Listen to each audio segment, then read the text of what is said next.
jihad is mentioned in the Quran about 41 times. The words mercy, peace and compassion are mentioned about 355 times. Yes, come in. Come on in, Riaz. Sit down, please. Contrary to popular belief in most Western cultures, Islam is a religion that preaches peace and tolerance. Yes, Patricia.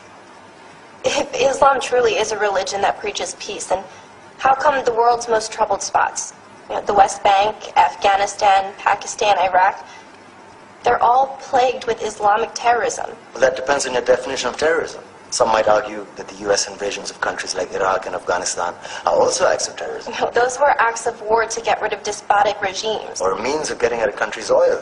Conspiracy theories. Well, May I? Yes, please. Go ahead, Riaz. Mr. Khan is right. I mean, if we're talking about terrorists, the world's biggest terrorists are the white superpowers. Come on now. No, really, stop and think about it.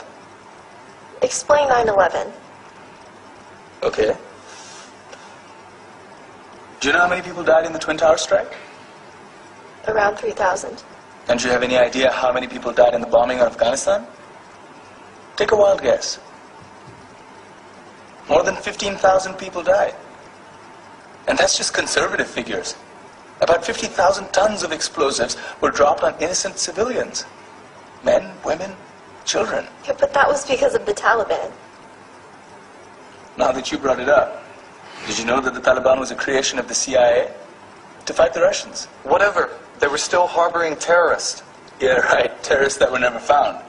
Just like the weapons of mass destruction that were never found in Iraq. Do you want to get into the death toll in Iraq?